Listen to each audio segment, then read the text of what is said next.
Welcome to Pimpy's Investment Chat, where we keep investment talk simple. And here's your host, Pimpy. What is going on out there, peeps? Okay, let's get back to Iraq. They have definitely been on a roll, that's for sure. Before we get started, if you can hit the thumbs up button, and if you're not a subscriber, please do so, because when you do, it helps out the channel, and I certainly do appreciate it. If you're thinking about buying gold or silver or any other precious metals, check out our friends over there at Money Metals Exchange. The link is down below in the description. If you're a first-time buyer and you spend more than $200, you'll get an additional half ounce of silver if you just click the link down below. It's also a great way to help support the channel.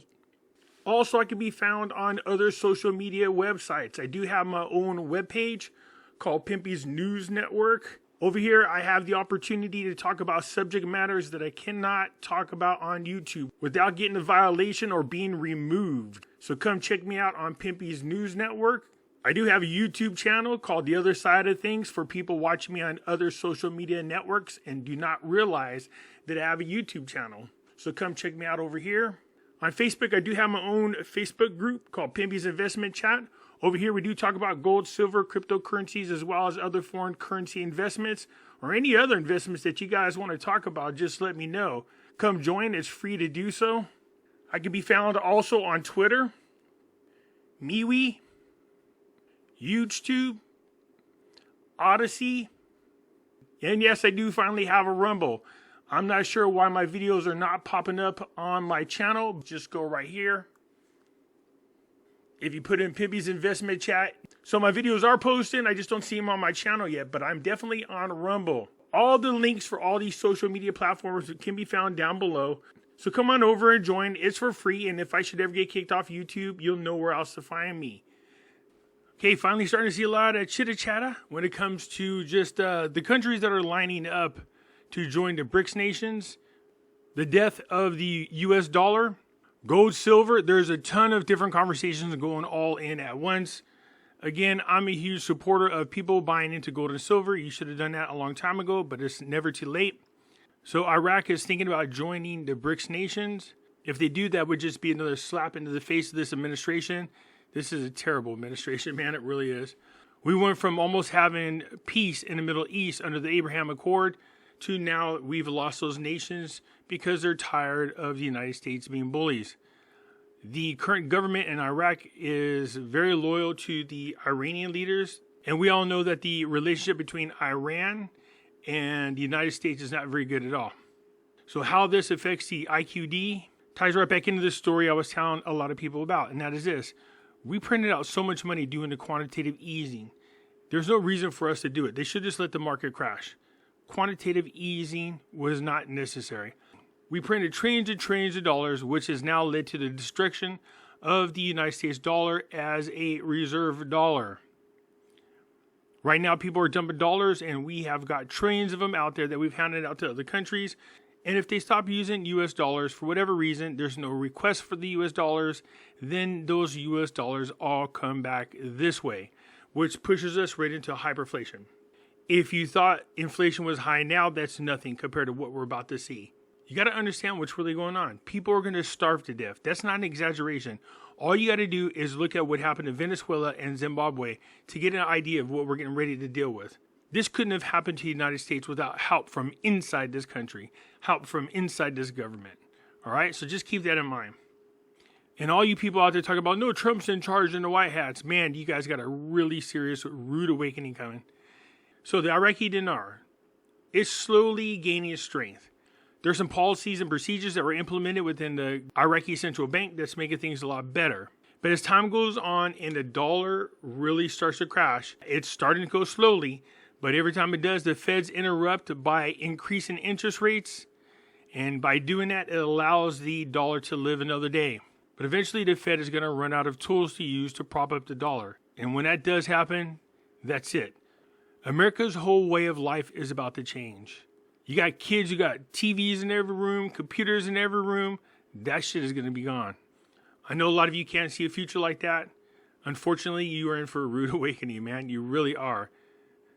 We are allowed to live the way we do because the United States has been able to push most of our inflation off to other countries. But if everybody starts turning away from the US dollar, that's it. Iraqi dinar is pegged to the US dollar. They need to find a way to unpeg themselves. They're not going to do it right away, but eventually they will. If they join the BRICS nations and join that basket of currency, their currencies will increase in value. Once the dollar starts to die, you will see the Iraqi dinar increase in value against the US dollar. Now, the thing that's freaky is this. Iraq just bought a ton of US debt. They did. They bought bonds. Why would you invest in those bonds when interest rates are going up? I don't understand that. So I do expect, like I've been saying now for quite some time, that the Iraqi dinar will increase in value as the US dollar dies. That goes along with every other currency out there as well. First Deputy Speaker of Parliament calls for the speeding up of the preparation of the report on draft budget law for its second reading. So this is what I was talking about. The way the Constitution works over there is you have a draft budget. It is passed down to the parliamentary.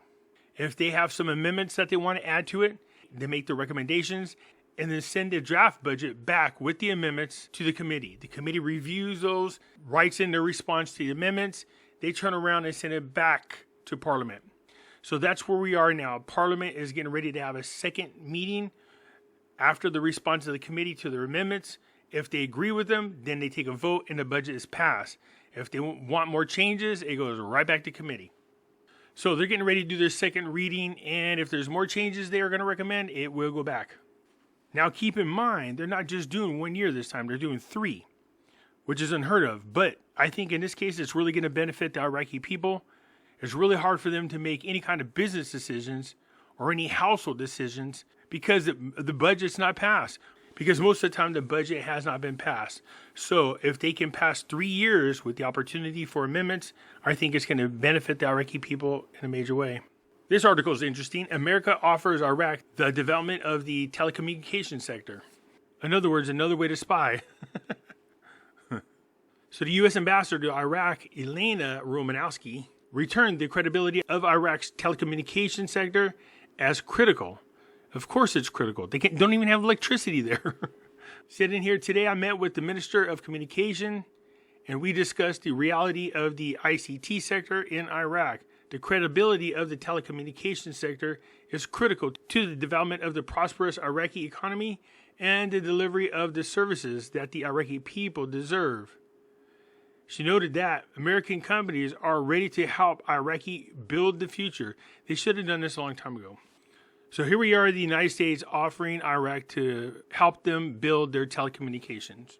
Here it says, Total reveals details of an agreement with the Iraqi government to resume $27 billion worth of projects. For those you don't know, Total is the gas company, I believe, of France. Is that who it is? I believe it's France. Total Energies have revealed that it has reached an agreement with the Iraqi government. It includes setting a 30% stake of Basra Oil Company in 4 oil projects planned to be implemented in Iraq, including optimal investment projects for associated gas and development of oil fields. So here is the breakdown. It says Total said that based on the agreement with the Iraqi government, it called on Qatar Energy Company to acquire 25% stake in the project.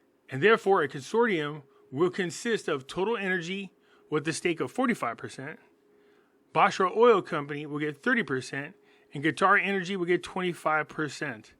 So that's the breakdown, just for them to just go ahead and develop the oil and gas sector over there in Iraq. The update is what it needs. According to these agreements, Total Energies and its partners will invest $10 billion. She noted that the agreement includes developing a 1 gigawatt solar power plant to supply electricity to the Basra regional network. And in agreement with the Iraqi authorities, Total will invite Saudi ACWA Power to join this solar energy project. You know, I really don't have a problem with other countries coming in as long as they employ Iraqi people. China's coming in to help and they send their own people. So most of the articles that are out there are talking about the draft budget, making sure that the amendments are being reviewed, that everybody is happy and on the same page about where the budget's going, so they can go ahead and vote on it and get it out of the way. There are a ton of countries reaching out to Iraq, willing to offer them help in their infrastructure building, which shouldn't be surprising to anybody. Now, of course, this is great news if you are a holder of the Iraqi Dinar. And that is because it looks like a lot of outside investors are eager to and ready to come into Iraq. Usually what's happening is Iraq is unstable and investors won't come in. especially if there's terrorist groups out there like ISIS. So things seem to be calm over there. There's a lot of agreements going on, and it looks like Iraq is moving forward in a major way, which I'm excited about. I do want to see the Iraqi dinar increase in value. So does everybody else. Anyways, that's it for now, you guys. I'll get at you later. I'm out.